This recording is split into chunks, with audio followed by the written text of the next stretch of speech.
चलिए देखिए, हम लोग पंचायती राज व्यवस्था के बारे में जो बातें कर रहे थे, ठीक है, उसमें एक तो हम लोगों ने इसके हिस्ट्री के बारे में बात किया, ठीक है, फिर इसके जो संवैधानिक प्रावधान थे, आने में कितना समय लगा इसके आने में, संवैधानिक प्रावधान आने में इसके कितना समय लगा?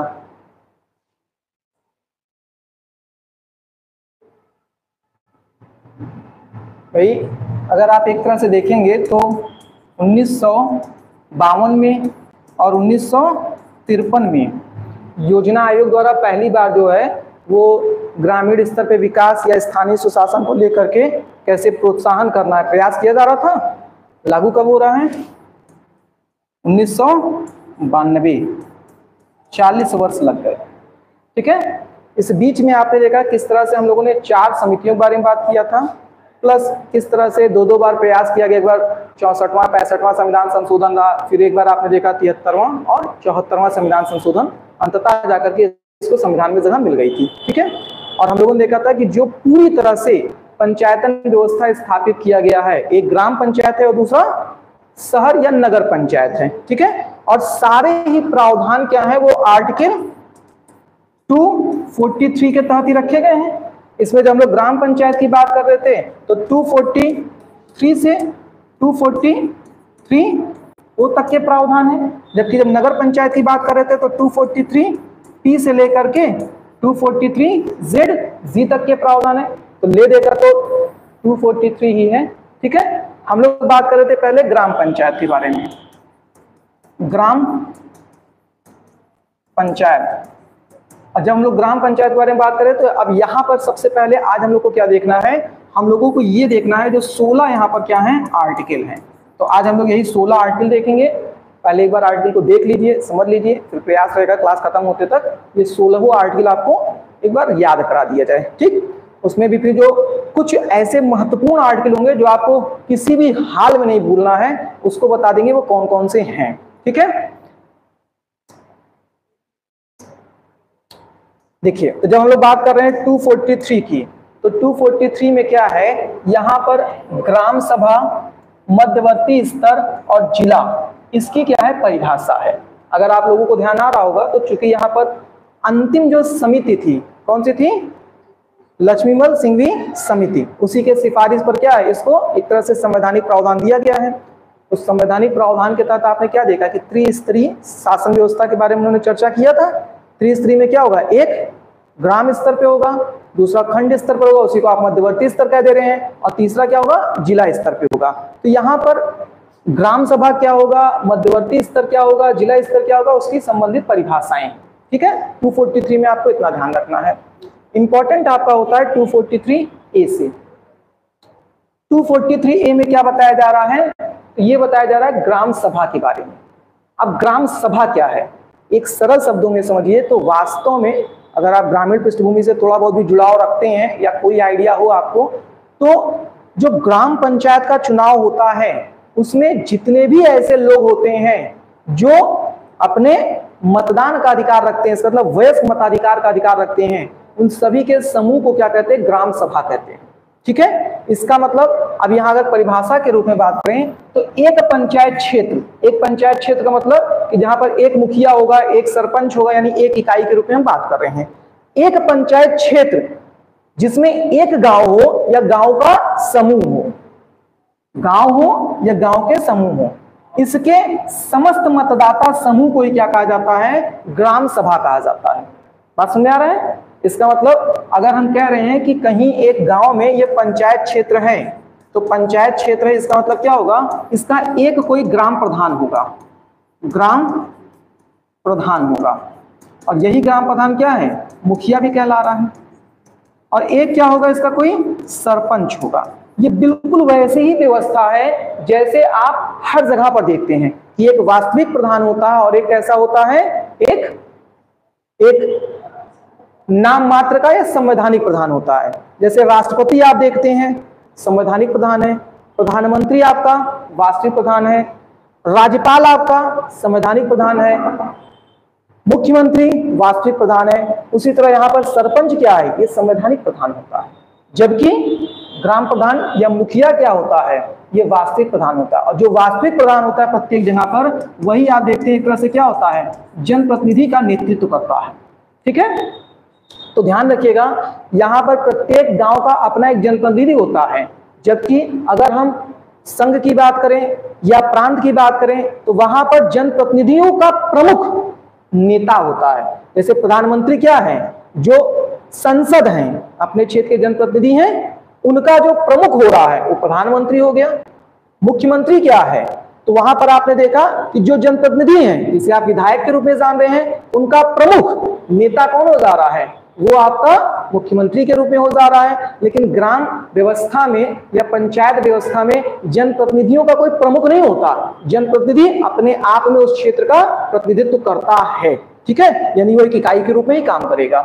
तो अब जो एक पंचायत क्षेत्र होता है, आबादी को ध्यान में रखते हुए इसमें एक गांव हो सकता है, और या कभी कभी गांव की संख्या एक से ज्यादा भी हो सकती है। माना जाता है लगभग 800 से 1000 जो है वो सदस्य होने चाहिए। तो जो छोटे गांव है, जहां पर मान लेते हैं कि 200-300 की आबादी है, तो उनके लिए एक पंचायत की व्यवस्था करने में एक और गांव या 2 गांव को अतिरिक्त जोड़ लिया जाता है। इसीलिए क्या कहा जा रहा है, मतलब फिर 2 गांव का प्रमुख कौन हो जाएगा, एक ही प्रधान होगा, एक ही सरपंच होगा। तो एक पंचायत के अंतर्गत या तो एक गांव होगा और या तो एक से अधिक गांव होगा, उसी को हमने गांवों का समूह कह दिया। और यहाँ के जितने भी ऐसे लोग हैं जो मतदान कर सकते हैं, उन्हीं को आपने मतदाता कह दिया। उस मतदाता के समूह को ही आपने क्या कह दिया, अब यहां पर आपने कह दिया ग्राम सभा।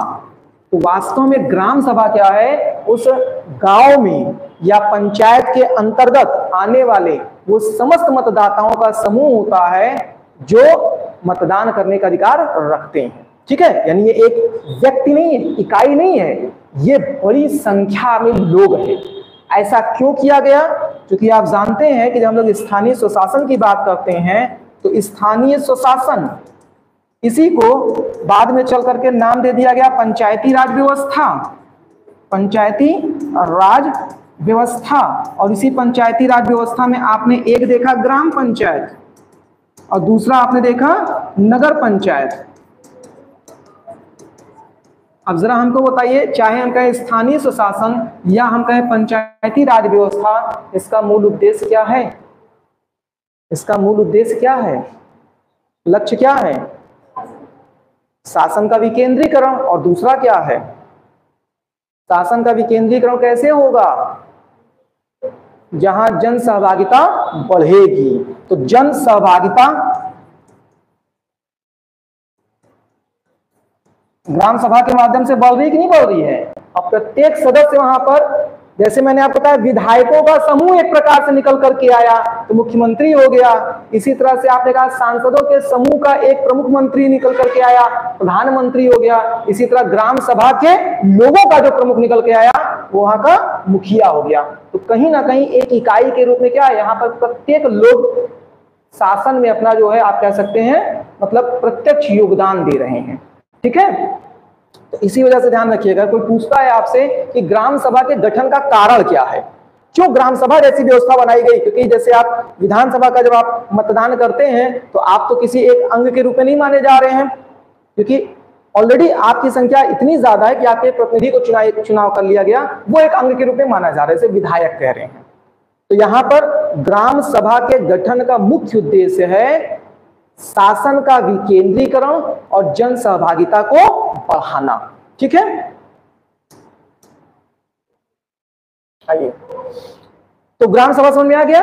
अब अगर हम कहें ग्राम सभा के जो सदस्य हैं उनकी सदस्यता कितने समय तक रहती है, आजीवन रहती है। एक बार अगर वो सदस्य बन गए यानी वयस्क मताधिकार की उपाधि प्राप्त कर लिए, तो जब तक जीवित है तब तक उनको मतदान करने का अधिकार है, तब तक वो क्या करेंगे, ग्राम सभा के सदस्य के रूप में बने रहेंगे। ठीक है, जबकि एक विधायक क्या होता है, 5 साल का कार्यकाल होता है कि नहीं होता है। सांसद क्या होता है, 5 साल का कार्यकाल होता है कि नहीं, उसके बाद उसका एक तरह से आप कह सकते हैं इकाई के रूप में भूमिका समाप्त हो जाती है। नए सांसद विधायक या उसी सांसद या विधायक की पुनरावृत्ति पुनः कार्यकाल को बढ़ाती है। यहां पर ऐसा नहीं है। ठीक है, अब देखिए, यही बताया ग्राम सभा के गठन का उद्देश्य क्या है। तो अभी आपको होता है ना कि सरकार ये चाहती है कि जनता को प्रशासन में प्रत्यक्ष रूप से भागीदार बनाना। इसी को तो आप जन भागीदारी कहते हैं। ज्यादा से ज्यादा लोगों को क्या है, वो शासन की व्यवस्था से जोड़ने की बात कहते हैं, जो भी नाम देना चाहें आप। ग्राम सभा को पंचायती राज व्यवस्था की बुनियादी इकाई कहा जाता है।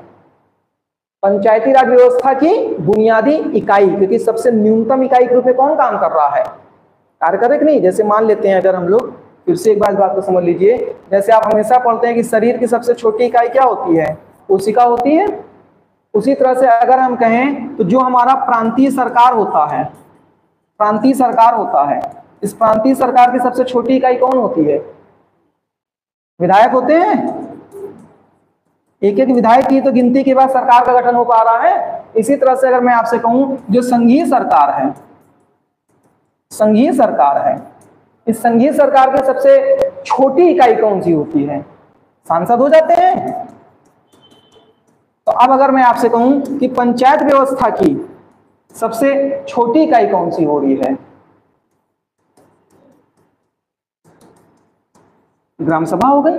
इसीलिए आप इसको क्या कह रहे हैं, ये एक बुनियादी इकाई के रूप में कार्य करता है। ठीक है,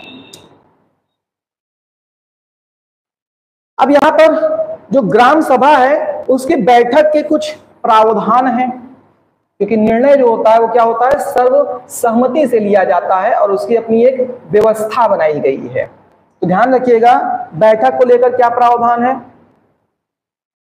कुछ शर्तें हैं यहां पर।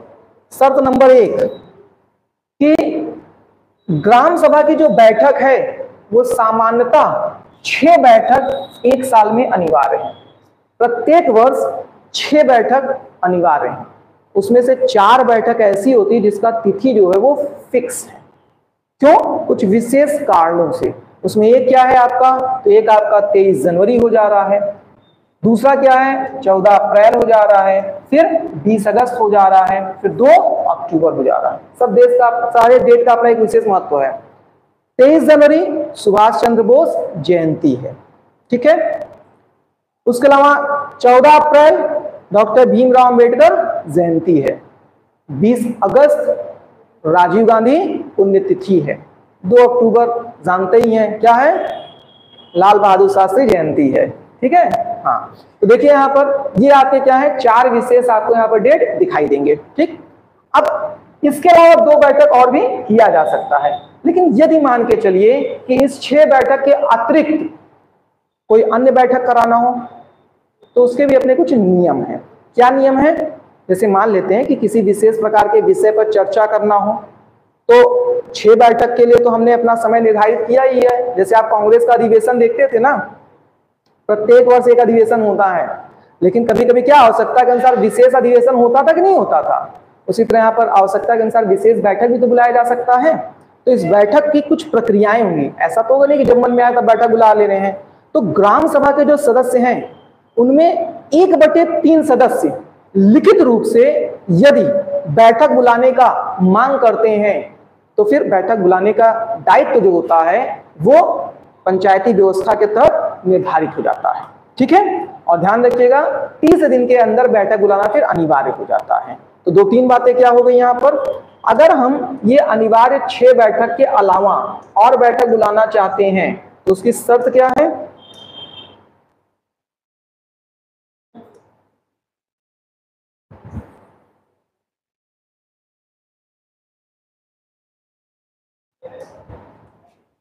शर्त क्या है। पहली शर्त यह है कि ग्राम सदस्य के 1/3 ग्राम सदस्य जो लिखा है, आप ग्राम सभा भी कह सकते हैं, यहाँ पर ग्राम सभा के लिए ज्यादा बेहतर रहेगा। ग्राम सभा के 1/3 सदस्य लिखित रूप से मांग करें तो सरपंच या अध्यक्ष को 30 दिनों के भीतर बैठक आयोजित करना होता है। इसी को मैंने कहा पंचायती व्यवस्था जो होगी, क्योंकि अभी आप देखेंगे कि ये पंचायती व्यवस्था जो है ना, ये राज्य सूची का विषय है। तो प्रत्येक राज्य में जो इसके गठन और संरचना का प्रावधान है वो भिन्न भिन्न होता है, क्योंकि विधानमंडल जैसा कानून बनाता है, प्रत्येक राज्य भिन्न भिन्न स्तर पर उसको करता है। सामान्यतः में एक मोटे से पढ़ लेते हैं कि ऐसी संरचना होती है, मुख्य रूप से यूपी को ध्यान में रखकर आप लक्ष्य रख सकते हैं, ठीक है। लेकिन फिर भी अलग अलग राज्यों में अलग व्यवस्था आपको देखने को मिल सकती है। तो उसको जो पूरा तंत्र बन रहा है उसी को हम पंचायती व्यवस्था कह दे रहे हैं, ठीक है। इसके अलावा एक तो ग्राम सभा के सदस्य बुला सकते हैं, इसके अलावा और क्या है, तो अब जिला कलेक्टर, इसका मतलब क्या है, जिलाधिकारी अगर चाहता है कोई बैठक बुलाना, बुला सकता है। जिला पंचायत, जिला पंचायत का तात्पर्य क्या हो गया, आपने पढ़ा था ना कि तो हम लोग देखेंगे आगे चलकर, तो आप देखेंगे कि जो ग्राम पंचायत है वो 3 चरणों में लेकर चलेंगे। एक आप देख रहे हैं ग्राम स्तर पे हो रहा है, दूसरा मध्यवर्ती स्तर पे हो रहा है, तीसरा कहाँ पे हो रहा है, जिला स्तर पे हो रहा है। तो जिला स्तर पे जो व्यवस्था बन रही है वो जिला पंचायत हो जा रही है। इसका मतलब जिला पंचायत के अंतर्गत अगर जो व्यक्ति होगा उसकी मुखिया के रूप में, वो कहीं ना कहीं उसकी स्थिति बड़ी मानी जाएगी ना, क्योंकि एक जिला के अंतर्गत ही तो सभी मध्यवर्ती वाले स्तर भी आएंगे और उसके नीचे ही क्या होंगे, सभी कहीं ना कहीं ग्राम भी आएंगे। तो उसकी स्थिति बड़ी हो गई है। किसी विशेष कारण से अगर वो गांव के साथ एक कोई बैठक करना चाह रहा है तो उसकी भी अधिकार क्षेत्र में वो आता है, ठीक है। तो ये 2 मुख्य रूप से ध्यान रखिएगा। उसके अलावा जन पंचायत, मतलब लोगों की अगर पंचायत से मांग होती है तो भी ऐसा किया जा सकता है, ठीक है। मुख्य रूप से आपको क्या ध्यान रखना है, 30 दिन के भीतर बैठक बुलाना क्या होता है, अनिवार्य हो जाता है, ठीक है। अब इस बैठक की अध्यक्षता कौन करता है, तो सरपंच करते हैं या उप सरपंच करते हैं, और नहीं तो ग्राम सभा के सदस्यों में से कोई भी कर लेता है, ठीक है। बैठक का स्थान, समय, तारीख का निर्धारण कौन करता है, तो सरपंच करते हैं, उप सरपंच करते हैं या ग्राम सचिव करते हैं। पंचायत मूवी आप लोगों ने देखा, देखा कौन सा, हाँ हाँ फुलेरा वाला, फुलेरा गांव बड़ा फेमस हो गया है, बलिया का है।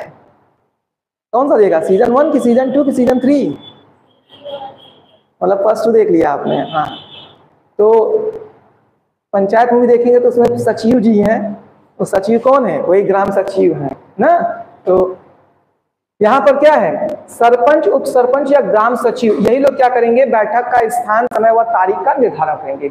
एक चीज और ध्यान रखिएगा, अगर यहाँ पर ग्राम सचिव की चर्चा हो रही तो समझ लीजिए, जैसे हम लोग देखते हैं ना कि जब हम कहीं पर भी एक सरकार या शासन तंत्र की बात करते हैं, सरकार की बात कर लें, सरकार की बात करते हैं, तो आप हमेशा देखते हैं कि सरकार में क्या होता है, जो प्रशासनिक इकाई होती है वो 2 तरह की होती है। पढ़ाया भी था शुरू में, फिर से देख लीजिए। एक बताया था जो क्या होता है, स्थायी प्रशासन होता है, और दूसरा अस्थायी प्रशासन होता है। अस्थायी प्रशासन में कौन आता है, नेतागण। 5 साल के हैं, 5 साल बाद उनकी स्थिति बदल सकती है। तो अब अगर हम लोग मान के चलें तो देखिए, संघीय व्यवस्था में आपके पास कौन है, एक एमपी है। प्रांतीय व्यवस्था में आपके पास कौन है, एक एमएलए है। इसी तरह से ग्राम व्यवस्था में आपके पास कौन है, एक मुखिया है, जिसे आप अपने यहाँ क्या कहते हैं, ग्राम प्रधान कहते हैं। प्रत्येक अस्थायी प्रशासन के साथ जो होता है एक स्थायी प्रशासक होता है। जैसे जब आप किसी आईएएस की बात करते हैं तो ये क्या होता है, ये एक एमपी के साथ मिलकर कार्य करता है, यानी उसके कार्य का क्षेत्र क्या होगा, पूरा एक लोकसभा के दायरे का होगा, ठीक है। जब हम लोग किसकी बात करते हैं, एमएलए की बात करते हैं, तो इसी के साथ क्या तीसरे सरकारी यानी आपका एसडीएम ये आकर कार्य करते हैं। और वही चीज जो ग्राम प्रधान होते हैं उनके साथ कौन है, ये ग्राम जो सचिव होते हैं, ये एक स्थायी प्रशासक के रूप में कार्य करते हैं, ठीक है। बैठक की सूचना बैठक तिथि से 7 दिन पूर्व देना होता है। विशेष परिस्थितियों में बैठक तिथि से 3 दिन पूर्व भी किया जा सकता है, ठीक है। अब पहले इतनी बातों को फिर से एक बार समझ लीजिए। देखिए क्या क्या देखा आपने, पहला देखा कि जो बैठक है वो 1 साल में 6 बैठक अनिवार्य है। उसमें 4 बैठक की तिथि निर्धारित कर दी गई है। पहला कौन सा है, 23 जनवरी है।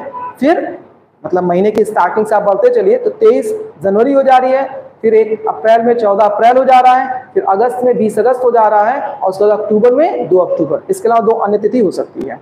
यदि अतिरिक्त बैठक बुलाना चाहते हैं तो 1/3 सदस्य ग्राम सभा के लिखित रूप से मांग करते हैं। 30 दिनों के भीतर बैठक बुलाना अनिवार्य हो जाता है सरपंच या अध्यक्ष के लिए।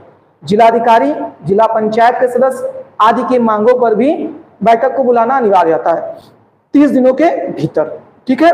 अब बैठक जब बुलाई जाएगी तो बैठक की तिथि क्या होगी, स्थान क्या होगा, समय क्या होगा, इसका निर्धारण कौन करेगा? इसका निर्धारण सरपंच, उप सरपंच या ग्राम सचिव कर सकते हैं। ठीक है, सामान्यतः किसी भी बैठक को बुलाने में 1 हफ्ता पहले सूचना देना अनिवार्य होता है, लेकिन विशेष परिस्थितियों में 3 दिन पहले भी सूचना दी जा सकती है। बैठक की अध्यक्षता कौन करता है? सरपंच करेंगे, उप सरपंच करेंगे या ग्राम सभा के सदस्यों में से कोई भी एक सदस्य कर सकता है। ठीक है, अब विशेष परिस्थितियों में 3 दिन पहले। अच्छा, अब इसके अलावा देखिए और क्या है, जब बैठक बुलाई जाती है तो यहां पर भी कोरम का प्रावधान है। आपने पढ़ा ही था हर जगह पर क्या है, कोरम। कोरम सदस्यों की वह न्यूनतम संख्या जिसके आधार पर एटलीस्ट बैठक की कार्यवाही को नियमित किया जा सके या आगे बढ़ाया जा सके। हर जगह पर आपने देखा कोरम अर्थात गणपूर्ति का एक कंसेप्ट है, जिसमें यह बताया गया है कि जहां कहीं भी बैठक बुलाई जा रही है उसमें सदस्यों की एक न्यूनतम संख्या निर्धारित कर दी गई कि एटलीस्ट जितने लोग रहें तभी बैठक की कार्यवाही को आगे बढ़ाया जा सकता है। जैसे सदन की बात करें, लोकसभा में, राज्यसभा में, यानी वहां के लिए क्या हो जा रहा है, वहां के लिए भी 1/10 सदस्यों की बात की जाती है, कोरम। इसी तरह विधानमंडल, विधानमंडल के 2 घटक मान लेते हैं, विधानसभा और विधान परिषद, वहां पर भी 1/10 सदस्यों को बुलाया जाता है। उसी तरह यहाँ पर भी बैठक में 1/10 सदस्य होना अनिवार्य है। ठीक है, अब यदि सरपंच व पंच, सरपंच व पंच, सरपंच और पंच में क्या है, पंच यानी 5 लोग का एक मतलब दल होता है। ठीक है, और उनका जो प्रमुख होता है वो क्या हो जाता है, सरपंच हो जाता है। ठीक है, तो 3 बैठकों में कोरम की पूर्ति नहीं कर पा रहे हैं तो जवाबदेहिता बनती है, तो पंच और सरपंच दोनों के खिलाफ नोटिस जारी होता है और 2 अवसर और दिया जाता है। इसका मतलब अधिकतम आपके पास 5 अवसर दिए जा रहे हैं गणपूर्ति पूरा कराने का। इसका मतलब कहीं ना कहीं पंच या सरपंचों की भी जिम्मेदारी बनती है कि जब कोई बैठक हो, एक इकाई के रूप में आपने ग्राम सभा के सदस्यों को चुना है कि नहीं चुना है। अब आप मान के चलिए कि वहां पर पता चला कोई मीटिंग कर रहे हैं गांव के विकास के लिए, गांव की किसी विशेष नीति के लिए, गांव की किसी समस्याओं के समाधान के लिए, पता चला उस मीटिंग में गांव के लोग उपस्थित ही नहीं है, तो हमारे स्थानीय स्वशासन पे इतनी मेहनत करने का फायदा क्या हुआ? जनता की भागीदारी हो ही नहीं रही, क्योंकि निर्णय तो बहुमत के आधार पे होगा। पता चला 800 लोगों का गांव है, बैठक हो रही है, 10 लोग मुंह उठाए चले आ रहे हैं। अब 10 लोग कौन है? तो 10 लोग पता चला जो मुखिया और सरपंच उनके छंगू मंगू पहुंच गए हैं। ऐसी बैठक का क्या फायदा? कोई फायदा निकल पाएगा? ये तो इसका मतलब फिर हो गया कि जो शक्ति में उस स्वतः निर्णय ले रहा है। तो सामान्यतः बैठक ऐसे ही होती है, बस ये बता दिया जाता है हाँ हो गए थे, आ गए थे, लेकिन प्रयास ये रहता है कि अगर अच्छी बैठक करानी हो तो कम से कम एक्शन में। अब हर चीज की समस्याएं होने लगी हैं, पहले सब कुछ मनमानी होता था, लेकिन जब से टेक्नोलॉजी बढ़ गई है ना, तब से चीजें बदल गई हैं। अब आपको बैठक की फोटो दिखानी पड़ती है, वीडियो शूट करना पड़ता है, सदस्यों का आपको कहीं ना कहीं हस्ताक्षर लेना पड़ता है। तो हस्ताक्षर तो पहले कहीं भी हो जाता था, लेकिन अब जैसे मतलब देखा ना, अभी अब मेरा आने का समय ऐसा है कि बहुत सी चीजें देखने मिल जाती है। 10 बजे का समय है, ज्यादातर जो मॉल वगैरह खुलने का समय 10 बजे होता है। आप देखेंगे कुछ लोग पहले से क्या 10 बजने में 5 मिनट बाकी रहेगा तो सीढ़ी पे बैठे रहेंगे, जैसे 10 बजेगा फिर स्वेटर उठाएंगे या वहां पहुंच करके फोटो खींचते हैं, मतलब ऊपर दिखाना पड़ता है कि भैया हम यहाँ उपस्थित हैं। ठीक है, तो कोरम पे बात हो रही थी, 1/10 सदस्य यहाँ पर भी होने अनिवार्य हैं। 3 बैठक में नहीं हुए तो सरपंच के खिलाफ या जो उप सरपंच है उसके खिलाफ नोटिस जारी होती है, 2 और अवसर प्राप्त होता है कोरम पूर्ति कराने के लिए। ठीक है, अब देखिए आगे का प्रावधान क्या है। बैठक में जितने भी निर्णय लिए जाते हैं, ग्राम सचिव की जिम्मेदारी बनती है कि वो क्या करे, उसको एक रजिस्टर में पूरा लिखते हैं और मेंटेन करते हैं। मतलब बैठक में लिए गए निर्णयों का लिखित रूप से प्रत्येक बैठक के बाद उसकी कार्यवाही होती है। ठीक है, निर्णय सर्वसम्मति या बहुमत द्वारा लिया जाता है। प्रयास ये रहेगा कि सभी लोग उस पर एग्री हों, लेकिन अगर सभी लोग एग्री नहीं होते हैं तो फिर बहुमत के आधार पर होगा। ठीक, सर्वसहमति और बहुमत में अंतर समझते हैं। सर्व मतलब सभी की सहमति, क्लास में 10 लोग हैं तो 10 लोग ही सहमत हो जाए, 100 लोग हैं तो 100 लोग सहमत हो जाए। लेकिन अगर मानते हैं कि क्लास में जो है मान लेते हैं 100 लोग हैं, बहुमत के आधार पर लेना है, तो कम से कम 51 लोगों का क्या होना चाहिए, वहां पर सहमति होना चाहिए। संयुक्त बैठक का भी प्रावधान है। दो या दो से अधिक गांव के मध्य किसी विवादित मुद्दे पर निर्णय लिया जा सकता है। ठीक है, इसके अलावा क्या, वार्षिक बैठक। वार्षिक बैठक क्या है, प्रत्येक वर्ष एक बैठक अनिवार्य है जिसे वार्षिक बैठक कहते हैं। अब ये क्या है, नए वित्तीय वर्ष प्रारंभ होने से 3 माह पहले। आप जानते हैं वित्तीय वर्ष प्रारंभ कब से होता है, फाइनेंशियल ईयर कब से होता है, 1 अप्रैल से 31 मार्च। तो 1 अप्रैल से प्रारंभ हो जाता है, इसका मतलब जनवरी में हर हाल में क्या होना चाहिए, एक बैठक हो जानी चाहिए। ठीक है, इसे हम वार्षिक बैठक कहते हैं। तो ये सारी जो बातें आप लोगों ने देखा वो 243 ओ के अंतर्गत था, ये ध्यान रखिएगा। अब हम लोग बात करते हैं, सॉरी 243 ए के अंतर्गत था। ठीक है, अब हम लोग बात करते हैं 243 बी पर। अभी 2 ही आर्टिकल देखे, एक 243 देखे जिसमें क्या है, जिसमें ग्राम सभा मध्यवर्ती स्तर पर और जो जिला स्तर पर उसकी परिभाषा है। इसके अलावा जो आप 243 ए देख रहे हैं उसमें क्या है, उसमें पूरी तरह से आपने जो देखा कि ग्राम सभा क्या होता है, ग्राम सभा का क्या महत्व है, बैठक कैसे होता है और अन्य प्रावधान उससे जुड़े हुए। 243 बी, अब यहां पे क्या है, पंचायतों का गठन है। हम लोग पीछे भी चर्चा किए थे, त्रिस्तरीय पंचायत व्यवस्था को स्वीकारा गया है और ये 3 स्तर पे कौन होगा, तो एक ग्राम स्तर पर होगा, दूसरा खंड स्तर पर होगा, तीसरा जिला स्तर पर होगा। जो ग्राम स्तर पर होगा उसे हम क्या कहते हैं, उसे ग्राम पंचायत कहते हैं। जो खंड स्तर पर होगा उसे जनपद पंचायत कहते हैं और जो जिला स्तर पर होगा उसे जिला पंचायत कहते हैं।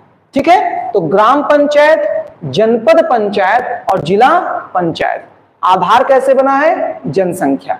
ठीक है, इसका मतलब 1000 की जनसंख्या होता है ना, लगभग 800 से 1000 एक पंचायत में मान के चला जाता है। ठीक है, एक्चुअल में होता क्या है ना, जैसे मान लेते हैं कोई गांव है, उस गांव की आबादी 800 है। अब 800 अगर गांव की आबादी है तो हमको 200 किसी दूसरे गांव का एक छोटा सा हिस्सा लाकर जोड़ना पड़ता है। तो कभी कभी जोड़ा जाता है, कभी कभी नहीं जोड़ा जाता है, क्योंकि फिर हो सकता है उस गांव में भी क्या हो, इतने लोग हैं कि उनका अपना एक अलग से पंचायत बन सके। ठीक है, तो मतलब वो व्यवस्था है, जैसे आप परिसीमन देखते थे होता है ना, वैसे परिसीमन की अपनी एक व्यवस्था जहां सामान्यतः 800 से 1000 माना जाता है, लेकिन ये 1000 का दायरा करने मतलब अधिकतम 1000। अगर उससे ज्यादा जा रहे हैं तो आपको पंचायत क्या करना पड़ेगा, फिर एक पंचायत के अंतर्गत नहीं होगा, उसको बदलना पड़ेगा। तो ये सारी सीमाएं अधिकतम को बताती हैं। ठीक है, तो ध्यान रखिएगा, ग्राम पंचायत पर 1000, जिसमें 10 से 20 क्या होंगे, वार्ड होंगे। वार्ड मतलब आप छोटी इकाई के रूप में समझ लीजिए, जहां पर छोटे छोटे इकाइयों के रूप में आपने कभी मतलब जिला स्तर पर मतलब शहर में रह रहे हैं तो कभी स्थानीय स्वशासन के तहत अगर आप मतदान किए हो या गांव में दिए तो ना किस वार्ड मतलब मेंबर, किस वार्ड संख्या के आप हैं, वार्ड संख्या के आधार पे क्या होता है, आपका पूरा वोटर लिस्ट जारी होता है। उसी के आधार पर आपका बूथ डिसाइड होता है कि कहां पर जाकर आपको मतदान करना है। वार्ड नंबर सुन के पता चल जाता है आप किस पंचायत के अंतर्गत आएंगे। जैसे किसी को पता है कि मेरा वार्ड नंबर ये है, लेकिन पता ही नहीं मैं किस पंचायत के अंतर्गत आ रहा हूं, तो वार्ड नंबर से आप ये भी पता कर सकते हैं कि मैं किस पंचायत के अंतर्गत आऊंगा। ठीक है, तो ग्राम स्तर, ग्राम पंचायत 1000 लोग यहाँ पर यानी जनसंख्या और 10 से 20 वार्ड। जब हम खंड स्तर की बात करेंगे यानी ये मध्यवर्ती स्तर हो गया, जनपद पंचायत आबादी 5000 और 10 से 25 वार्ड। अगर हम लोग जिला स्तर पर बात करते हैं तो जिला पंचायत 50,000 आबादी और 10 से 35 वार्ड, यानी मिनिमम 10 तो होने चाहिए, मैक्सिमम 20, 25, 35। ठीक है, अब यहाँ पे देखिए, जिस राज्य की जनसंख्या 20 लाख से कम हो उसके लिए मध्यवर्ती की जो मतलब स्तर है उसकी जरूरत नहीं है, उसका स्थापना अनिवार्य नहीं है।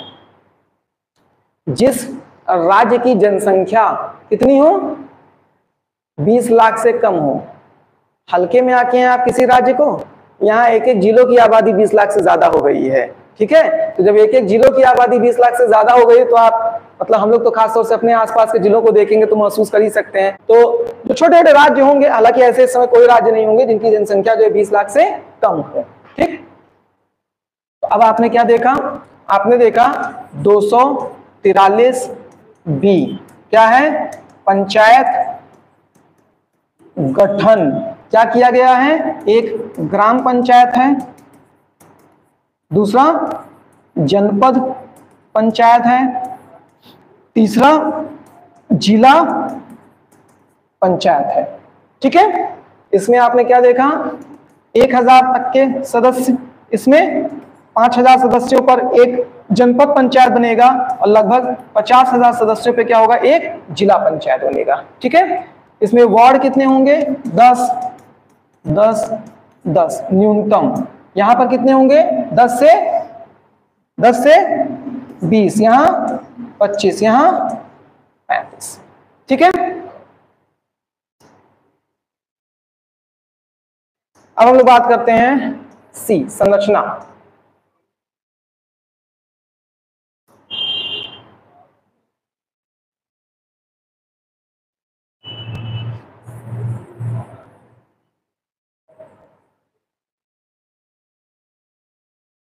ये लग रहा है कि मेरे पेज पे किसी दिन हत्या हो गई है, ऐसा लग रहा है मुझे कि किसी दिन, ध्यान दिए कैमरे के सामने नहीं बोले, नहीं मतलब फांसी की सजा हो जाए। देखिए यहां पर सी, संरचना।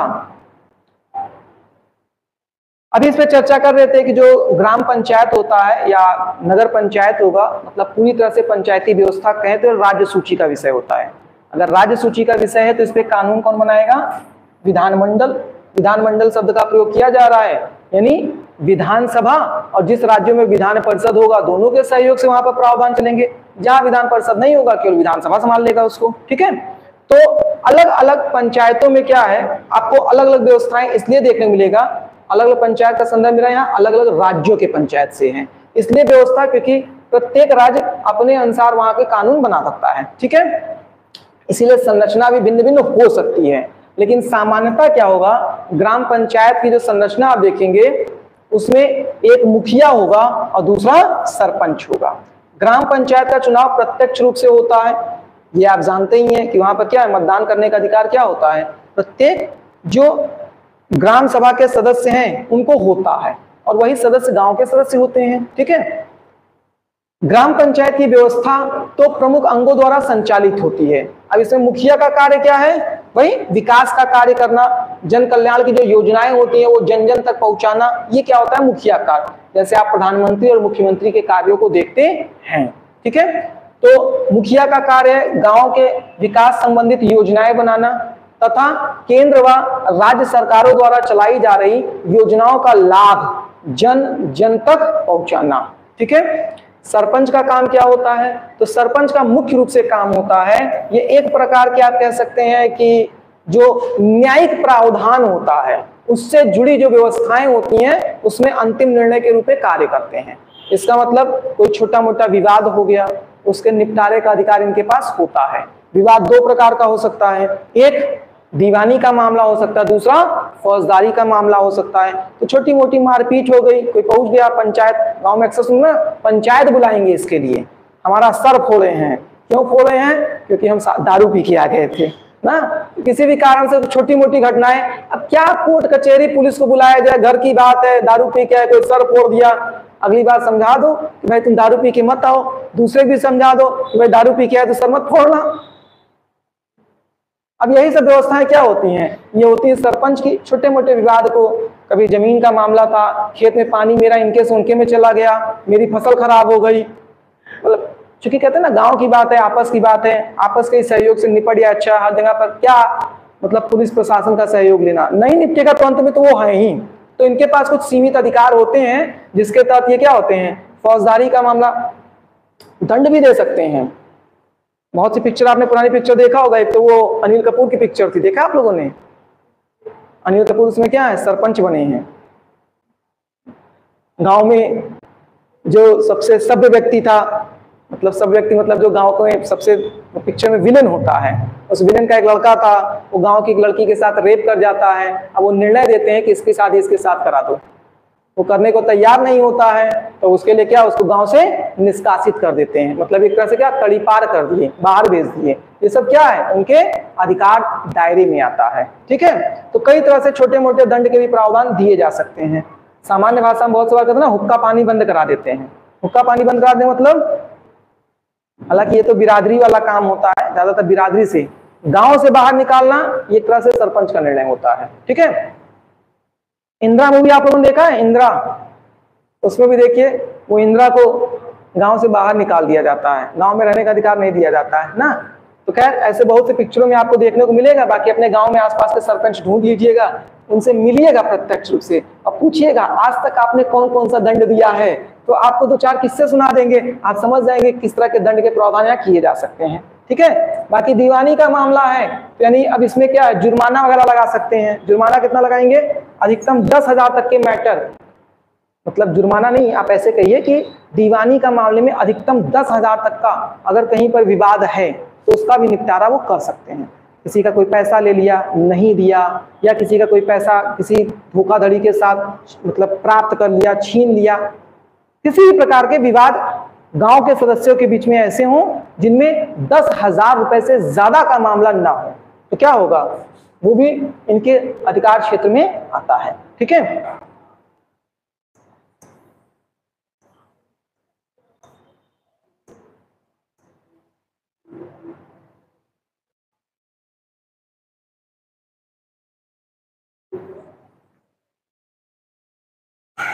दो 43 डी क्या है, आरक्षण, बहुत इंपॉर्टेंट है।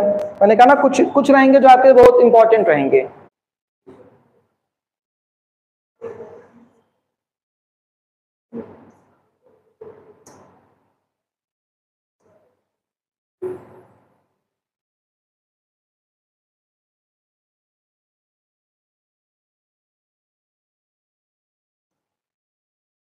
आइए, तो 243 डी आरक्षण। ठीक है, 243 पहले क्या बता रहा है, ग्राम मध्यवर्ती जिला स्तर परिभाषा। फिर उसके बाद ए में क्या है, ए में ग्राम सभा के बारे में है।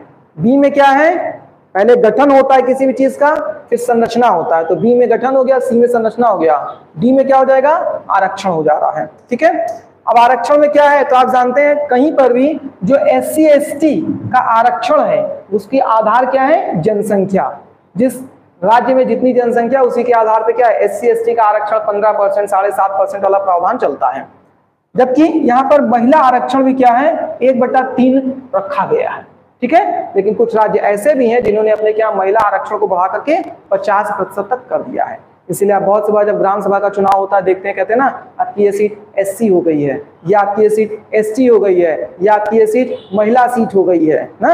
मतलब पंचायत मूवी में जो फुलेरा गांव देख रहे हैं वो सीट महिला सीट रही होगी, तब इसलिए वो ग्राम प्रधान एक थे तो उनके वो प्रधानपति एक निकल के आते हैं। प्रधानपति मतलब प्रधान जी के पति पूरा कार्यभार संभाल रहे थे। ठीक है, इसके बाद क्या है, 243 ई कार्यकाल। तो आप जानते हैं कहीं पर भी जहां प्रत्यक्ष चुनाव होता है उस व्यवस्था में क्या होता है, कार्यकाल 5 वर्ष का ही होता है। तो यहाँ पर भी जो इसके सदस्य हैं उनका कार्यकाल कितना होगा, 5 वर्ष। ये 5 वर्ष की गिनती कहाँ से होगी, गिनती होगी प्रथम बैठक से। ठीक है, तो क्या बीच में भंग हो सकता है, बिल्कुल हो सकता है। जैसे सभी चुनाव अपने अगर कार्यकाल पूरे बेहतर तरह से 5 साल नहीं कर पा रहे हैं तो किसी वजह से भी बीच में भंग हो जाता है, वैसे यहाँ पर भी बीच में भंग हो सकता है। ठीक है, अगर बीच में भंग होगा तो दोबारा 6 माह के भीतर चुनाव कराने का प्रावधान होता है। लेकिन उसमें ध्यान रखिएगा, यदि जो बचा हुआ कार्यकाल है उसका समय 6 माह से ज्यादा होगा तो उसी कार्यकाल को पूरा करने के लिए चुनाव का प्रावधान होगा। लेकिन यदि कार्यकाल 6 माह से कम बचा है तो ऐसी स्थिति में क्या होगा, जो चुनाव होगा उसके लिए अगले 5 साल के लिए प्रावधान रहेगा। ठीक, इसका मतलब क्या हुआ, जैसे मान लेते हैं कि कोई 2 वर्ष का अपना क्या किया, कार्यकाल किया, इसके बाद किसी भी वजह से इस्तीफा दे दिया या मतलब मृत्यु हो गई या किसी वजह से असमर्थ रहा तो क्या होगा, भंग हो गया। जब भंग हो गया तो ऐसी स्थिति में अभी कार्यकाल कितना है, तो 3 वर्ष बचा है।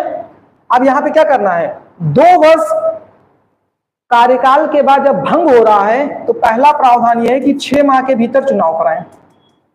और ये आप प्रत्येक जानते हैं सीटों के लिए प्रावधान किया गया है कि हर जगह पर जो रिक्त सीट होती है उसके लिए 6 माह के भीतर चुनाव कराना अनिवार्य होता है। जैसे अभी आप देखिए कितने ऐसे विधायक थे जो जीत करके सांसद हो गए हैं, तो अब जब वो पद तो एक ही ग्रहण कर सकते हैं, अगर वो विधायक से सांसद हुए हैं तो उनका पद खाली हो जाएगा, और उसी के लिए आप देखते हैं उपचुनाव होता है, तो ये 6 माह के भीतर हो जाएगा। ठीक है, अब अगर मान लेते हैं कि 6 माह के भीतर हो भी रहा है तो भी आपका क्या है, लगभग 2.5 वर्ष का समय बीता। अभी कार्यकाल कितना बचा हुआ है, 2.5 वर्ष का बचा है कि नहीं बचा है। इस 2.5 वर्ष के लिए क्या होगा, अब जो नया चुनाव होगा, जो सदस्य चुना जाएगा, उसका कार्यकाल 2.5 वर्ष का ही रहेगा। लेकिन यही मान लेते कि अगर जैसे मान लेते हैं कोई 4.5 वर्ष में भंग हुआ या इस्तीफा दिया, 6 ही माह बचा हुआ है, चुनाव कराते कराते भी समय बीत ही जाएगा, तो अब ऐसी स्थिति में क्या है, 6 माह के लिए कोई नया नहीं बनेगा, बल्कि अब जो बनेगा वो अगला पूरा 5 साल के कार्यकाल के लिए बनेगा। ठीक है, इसका मतलब 6 माह से कम का समय बचे हुए कार्यकाल में है, तो जो चुनाव होगा वो अगले पूरे 5 साल के प्रावधान के लिए होगा। आइए एफ में क्या है, ध्यान रखिएगा, डी आपका आरक्षण हो गया, ई आपका कार्यकाल हो गया, एफ क्या हो रहा है आपका, अब योग्यता पे आ जाते हैं। योग्यता में क्या है, ध्यान रखिएगा, यहां पर आपके लिए सबसे कम उम्र में जनप्रतिनिधि बनने का एक प्रकार से आपको अवसर प्राप्त होता है, 21 वर्ष। ठीक है, राष्ट्रपति उपराष्ट्रपति 35 वर्ष। इसके अलावा जो आप देखते थे राज्यसभा के सदस्य 30 वर्ष, लोकसभा के सदस्य 25 वर्ष। इसी तरह अगर प्रांतों में बात करें तो विधान परिषद के सदस्य 30 वर्ष, उच्च सदन में 30 वर्ष, निम्न सदन में 25 वर्ष, यहां पे कितना है 21 वर्ष। इसके अलावा लाभ के पद पर ना हो तो आप हमेशा सुनते रहते हैं। ठीक है, अब यहां पर थोड़ा सा शिक्षा को प्रोत्साहित कर दिया गया है।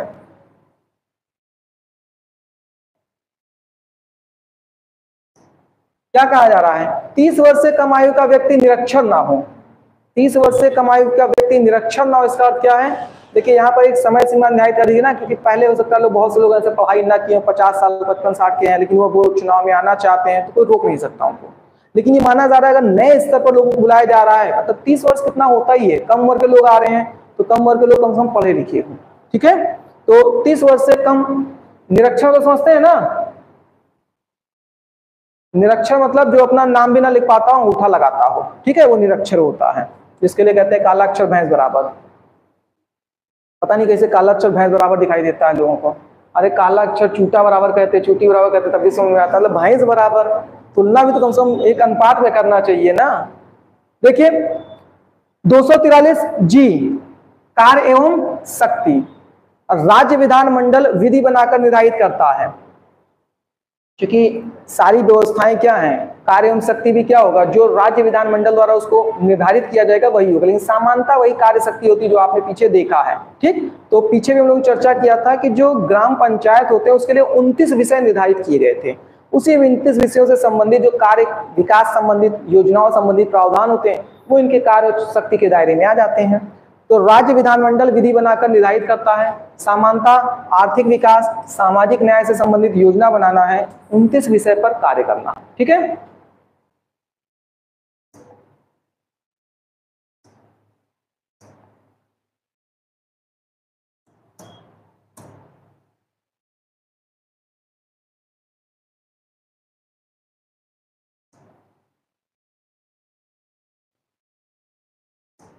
बताइए 243 क्या है, ग्राम मध्यवर्ती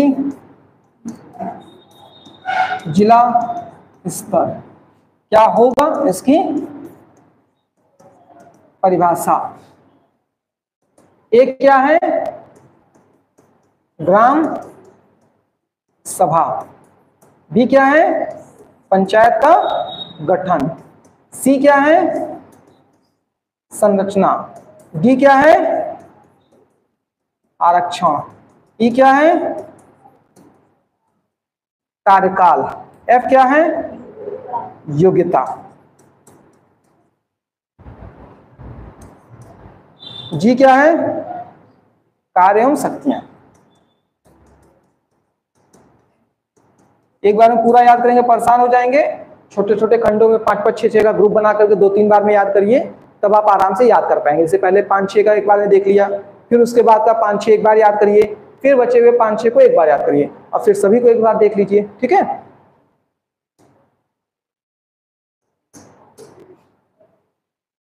तो जी तक उधर हो गया है। एच देख लीजिए अब क्या है, करारोपण व पंचायत निधि। तो लगातार हम लोग चर्चा कर रहे थे, ठीक है, कि जो उनके पास पैसे हैं वो कहां से आएंगे, किसके पास, पंचायती व्यवस्थाओं के पास। क्योंकि आपने देखा ना, विकास का कार्य करना है, अरे विकास का कार्य बिना पैसे के कहां से होगा, तो पैसा भी तो चाहिए उसके लिए, पैसे कहां से आएंगे। तो करारोपण व पंचायत निधि, निधि मतलब पैसे से होता है, फंड से होता है। तो ये राज्य विधानमंडल कानून बनाकर पंचायतों के लिए जो निधि है उसकी व्यवस्था का प्रावधान अलग अलग प्रांतों में अलग अलग तरह से कर सकता है।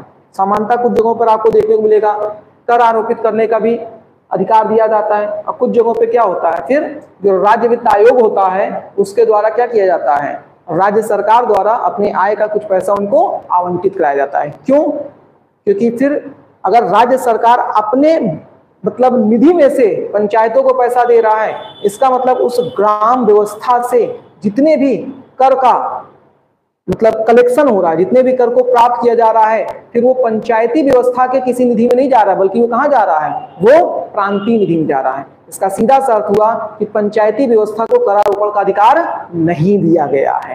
कर तो लिया जाएगा, ऐसा थोड़ी ना है कि कर नहीं लिया जाएगा, लेकिन वो कर कहां होगा, फिर वो प्रांतीय स्तर के जो कर का प्रावधान है उसके तहत चला जाएगा। ठीक है, तो राज्य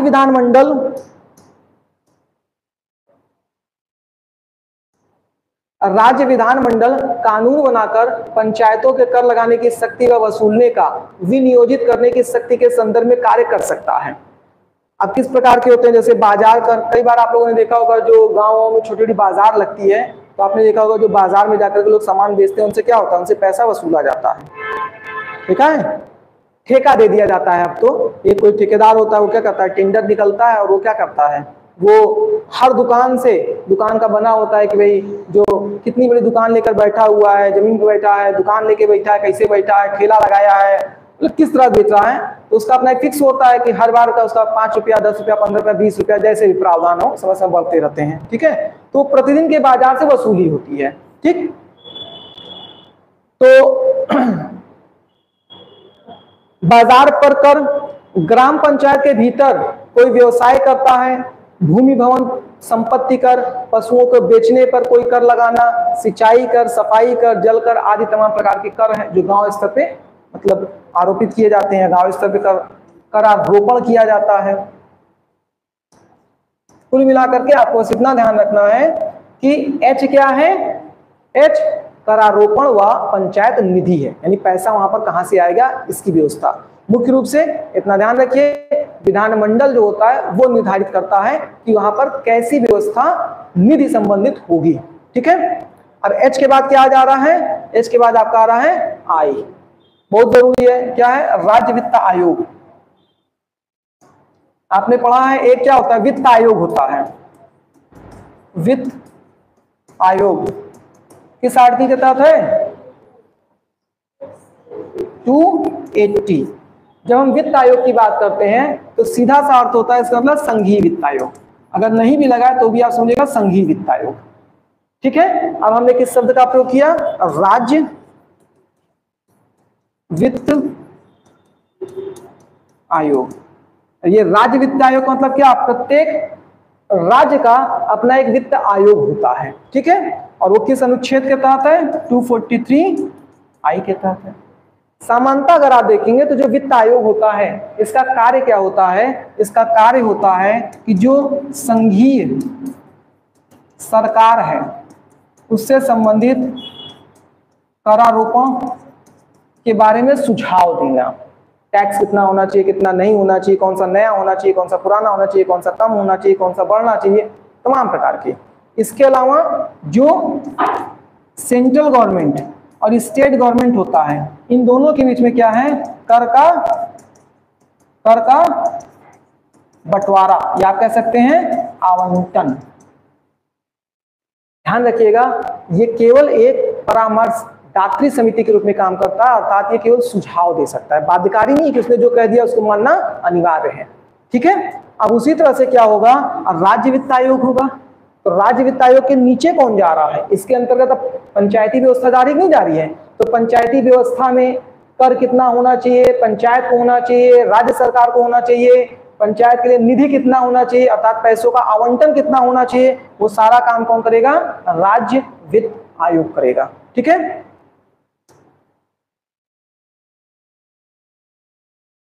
अब राज्य वित्त आयोग की बात करें तो इसका गठन कौन करता है, राज्यपाल। क्योंकि यहाँ पर आपने देखा था जो वित्त आयोग होता है उसका गठन कौन करता है, राष्ट्रपति करते हैं। तो यहाँ पर प्रांतीय व्यवस्था जुड़ा हुआ है तो राज्यपाल करेंगे। 5 वर्ष में वित्त आयोग का गठन किया जाता है। और राज्य वित्त आयोग की संरचना, सदस्यों की संख्या, चुनने के तरीके आदि राज्य विधानमंडल कानून बनाकर तय करता है।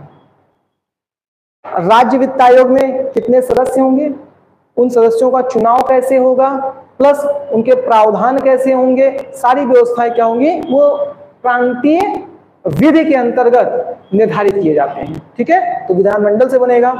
कार्य क्या है, राज्य के संचित निधि से पंचायतों को सहायता, अनुदान की सिफारिश आदि।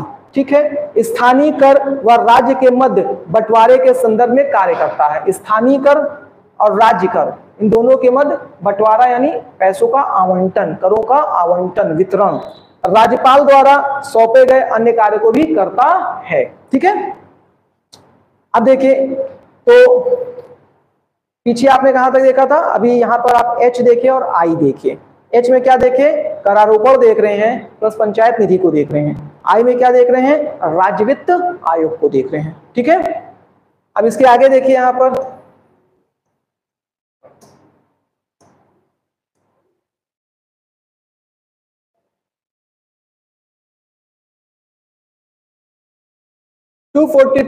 जे। अब क्या है, पंचायतों का लेखा परीक्षण। लेखा परीक्षण समझते हैं, कहीं लेखा परीक्षण जैसे शब्द का सुना है आपने, कैग है ना, तो उसे महालेखा परीक्षक कहते हैं।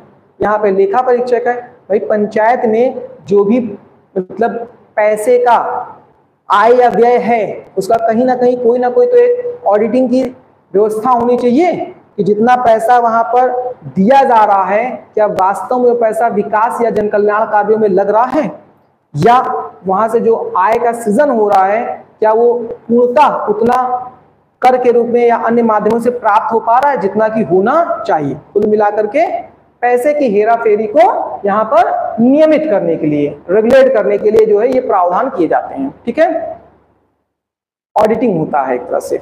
इसके अलावा क्या है, अब जे के बाद के, ये भी बहुत इंपॉर्टेंट है, पंचायतों का निर्वाचन। ध्यान रखिएगा, ये सबसे इंपॉर्टेंट क्यों हो जाता है, क्योंकि हमारे यहाँ क्या होता है, किसी भी प्रकार का चुनाव क्यों ना हो, वो कौन करवाता है, वो कराता है निर्वाचन आयोग। निर्वाचन आयोग किस अनुच्छेद के तहत है, निर्वाचन आयोग 324। ठीक है। तो जब हम निर्वाचन आयोग की बात करते हैं, देखिए लोकसभा का चुनाव निर्वाचन आयोग कराता है, विधानसभा का चुनाव निर्वाचन आयोग कराता है। इसके अलावा आप देखेंगे जैसे हम लोग कहें राज्यसभा के जो चुनाव के प्रावधान है निर्वाचन आयोग के अंदर होता है, विधान परिषद के चुनाव के प्रावधान यहीं से होता है, राष्ट्रपति का चुनाव निर्वाचन आयोग कराता है, उपराष्ट्रपति का चुनाव निर्वाचन आयोग कराता है, और कहीं भी कोई चुनाव बचा तो निर्वाचन आयोग कराता है ना। बस ये ध्यान रखिएगा कि जब हम स्थानीय स्वशासन की बात करते हैं, इसका मतलब पंचायती राज व्यवस्था की बात करते हैं, इसका चुनाव जो है वो निर्वाचन आयोग नहीं कराता, कराता है लेकिन एक शब्द आगे बढ़ाइए, राज्य निर्वाचन आयोग। इसका मतलब ये जो निर्वाचन आयोग की बात करते हैं ये संघीय या केंद्रीय निर्वाचन आयोग होता है, लेकिन आपको ये शब्द हमेशा लगा हुआ नहीं दिखाई देगा। जैसे हमने कहा वित्त आयोग, वित्त आयोग के आगे आपको हो सकता है केंद्रीय वित्त आयोग लगा हुआ ना दिखाई दे, लेकिन जब दूसरे स्तर पर पढ़ेंगे राज्य वित्त आयोग तो अपने आप में राज्य वित्त आयोग को संघ के साथ जोड़ दे रहा है। उसी तरह जैसे यहाँ पर आप राज्य निर्वाचन आयोग की बात करते हैं तो ये राज्य निर्वाचन आयोग अपने आप में फिर निर्वाचन आयोग को संघीय व्यवस्था के साथ जोड़ देता है। ठीक है। तो कितने के तहत है, ये है आपका के तहत। ठीक है। फिर से आइए, एच में क्या है,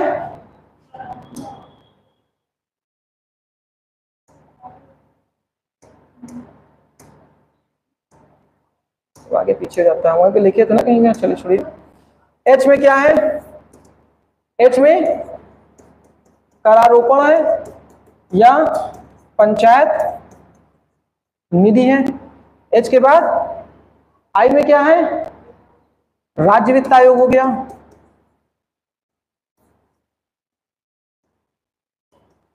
जे में क्या हो जाएगा? लेखा परीक्षक, तो पंचायत लेखा परीक्षण हो जा रहा है। फिर के में क्या हो जा रहा है आपका? राज्य निर्वाचन आयोग हो जा रहा है, राज्य निर्वाचन आयोग। इसमें आपको ये और ये, अभी तक मैंने कितना बताया? 3, जो विशेष तौर पे ध्यान रखना है। एक 243D आरक्षण, 243, फिर आप यहां पे देख रहे हैं आई राज्य वित्त आयोग, के आई जो है ये निर्वाचन आयोग है ना। देखिए यहां पर आई क्या है? राज्य वित्त आयोग हो जा रहा है, और फिर आपका के क्या हो रहा है? राज्य निर्वाचन आयोग हो जा रहा है। ठीक, ये 3 को विशेष तौर पे ध्यान रखिएगा। उसके बाद छोटे छोटे हैं, उसको एक बार में देख लीजिए क्योंकि वो थोड़े से आपको उलझे हुए दिखाई देंगे। ठीक है, उसमें कौन कौन सा हो जा रहा है तो ये देखते हैं पहले। अब जैसे मान लेते हैं आपका एल हो जा रहा है, एल एम एन ओ, ये 4 एक साथ कर लीजिए। मतलब आपने ए से लेकर के कहां तक? जी तक एक साथ देख लिया, एच से लेकर के फिर के तक एक साथ देख लीजिए, और एम से लेकर के ओ तक 4 एक साथ देख लीजिए। ठीक है, अब यहाँ पे क्या है? तो एल जो है वो संघ राज्य क्षेत्र में राष्ट्रपति घोषणा द्वारा लागू करता है। इसका मतलब जब हम किसी संघ शासित क्षेत्र में, संघ राज्य क्षेत्र में पंचायती राज व्यवस्था को लाना चाहते हैं तो उसके लिए प्रावधान क्या है? वो राष्ट्रपति की घोषणा द्वारा लागू होता है। ठीक है, ये कहां कहा जा रहा है? एल में।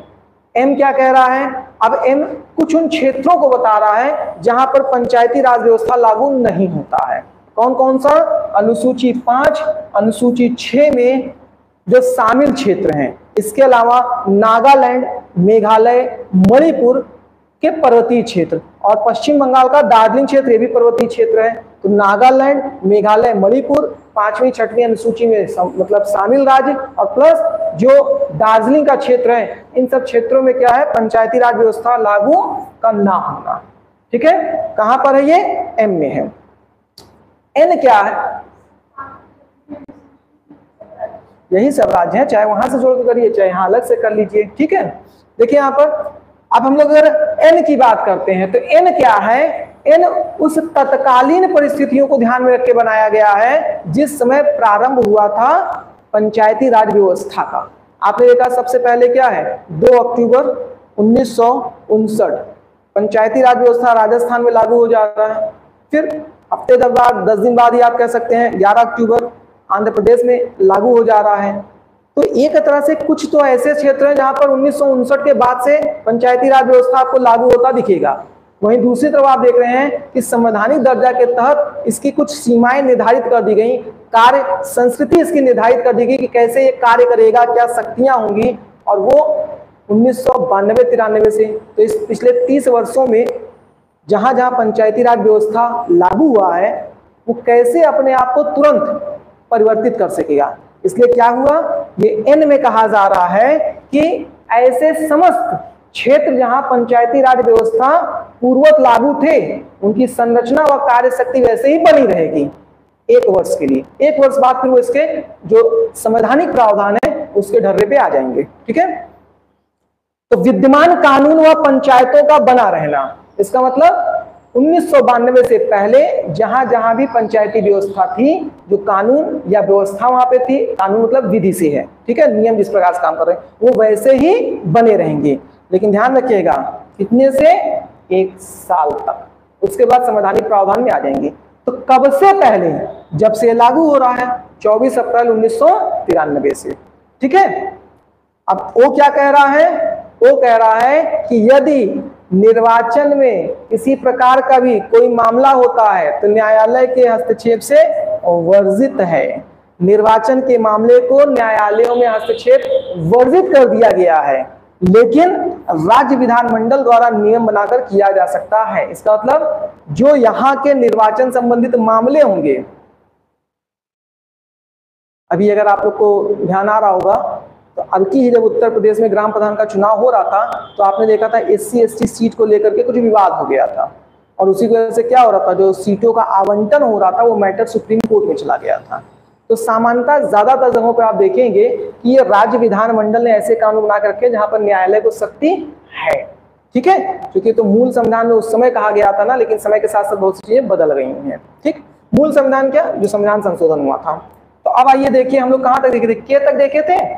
के के बाद फिर क्या हो रहा है, 243। एल को देख लीजिए, एम को देख लीजिए, एन को देख लीजिए, ओ को देख लीजिए। एल क्या कह रहा है, एल कह रहा है संघ राज्य क्षेत्र के बारे में, और बता रहा है राष्ट्रपति की घोषणा से लागू होगा। ठीक है, एम क्या कह रहा है, एम कह रहा है कि कुछ विशेष क्षेत्र हैं जिनमें नागालैंड, मणिपुर, मेघालय या अनुसूची 5 अनुसूची 6 में उल्लेखित जो राज्य हैं, या उसी को हम फिर कुछ पहाड़ी क्षेत्र के रूप में कह सकते हैं, जैसे जो पश्चिम बंगाल का दार्जिलिंग क्षेत्र हो गया, बाकी सब तो और क्षेत्र पूरे गिनी लिए हम लोग। तो वहां पर क्या होगा, ये लागू नहीं होगा, लागू नहीं होगा।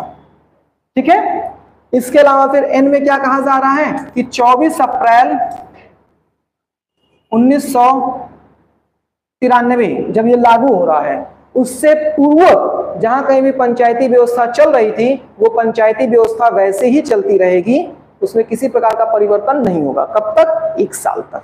ठीक है, इसके बाद ओ क्या कह रहा है, वो कह रहा है कि पंचायती संबंधित निर्वाचन के मामले को न्यायालय से वर्जित रखा गया है, लेकिन विधानमंडल द्वारा विधि बना करके फिर उसके लिए न्यायालय को शक्ति प्रदान की जा सकती है। ठीक है, क्या लिखेंगे बार बार बताइए, 243, 243, हाँ, जो 3 स्तर बताया जा रहा है, तो ग्राम स्तर, मध्यवर्ती स्तर, जिला स्तर, तीनों की परिभाषा। 243 ए में क्या है, ग्राम सभा हो गया। बी में क्या है, गठन हो गया। सी में क्या है, संरचना हो गया। डी में क्या है, आरक्षण हो गया। ई में क्या है, ई में कार्यकाल हो जाएगा। फिर एफ में क्या है, योग्यता ना। फिर जी में क्या है, कार्य एवं शक्तियां। एक खंड में इतना पढ़े थे। अब एच में क्या है, खंड अगर आपको याद आ रहा होगा तो कम से कम पहला पकड़ पाएंगे, पहला पकड़ पाएंगे तो 3-4 क्रम से आप अच्छे से समझ लेंगे। तो जी में क्या था, नहीं एच में क्या था, करारोपण व पंचायत निधि। अब एच के बाद आई में क्या है, महत्वपूर्ण है, राज्य वित्त आयोग पहले है, और उसके बाद ध्यान रखिएगा निर्वाचन आयोग बाद में है। ठीक है, जो महत्वपूर्ण से बताया था। जे में क्या है, लेखा परीक्षण। फिर के में क्या है, निर्वाचन। इसका मतलब जे के और मतलब आई, तो आई जे के। आई में आपका वित्त आयोग होगा, जे में फिर उसके बाद उसकी ऑडिट करा लीजिए, क्योंकि वित्त का जैसे मामला आया, पैसे का जैसे मामला आया, पहले उसकी ऑडिट करा लीजिए। ऑडिट करा रहे तो उसका लेखा परीक्षण करा लीजिए और फिर निर्वाचन करा लीजिए। ठीक है, उसके बाद क्या आ रहा है आपका, ये तो हो ही गया, मतलब के तहत हो ही गया। फिर आपका क्या हो रहा है, एल हो रहा है, तो लास्ट के 4 को जो है फिर एक साथ जोड़ लीजिए। एल में क्या था, संघ राज्य क्षेत्र संबंधित बात हो गई। मतलब ये हमेशा थोड़ा नकारात्मक वाले में जा रहा है ना, जो नियम के उल्लंघन से थोड़ा जुड़ के चल रहा है। जैसे संघ राज्य क्षेत्र संवैधानिक मान्यताओं से अलग जा रहा है, राष्ट्रपति की घोषणा पे काम कर रहा है। फिर आप देख रहे हैं कुछ विशेष क्षेत्र हैं अनुसूची 5 और 6 में उल्लेखित, जहां पर लागू ही नहीं हो रहा है। फिर आप देख रहे हैं कि 24 अप्रैल 1993 से पहले जहां लागू हो चुका है वहां पूर्वक बने रहने की स्थिति की बात कर रहे हैं। और फिर अंततः अगर निर्वाचन संबंधित कोई प्रावधान होता है तो उसके लिए न्यायालय को वर्जित कर दिया गया है। ठीक है, तो थोड़ा दिमाग लगाइएगा, घर पे जाकर कोशिश करिएगा एक बार लिखने की, और आराम से याद हो जाएगा। ठीक है, बाकी पॉलिटी का नोट्स मुझे लग रहा है यहाँ तक दिए हैं, यहाँ तक पूरा नोट्स आप लोग को दे दिए हैं, उसको जाके पढ़ भी लीजिएगा अच्छे से। ठीक है, चलिए 5 मिनट स्टार्ट करते हैं हिस्ट्री वाला।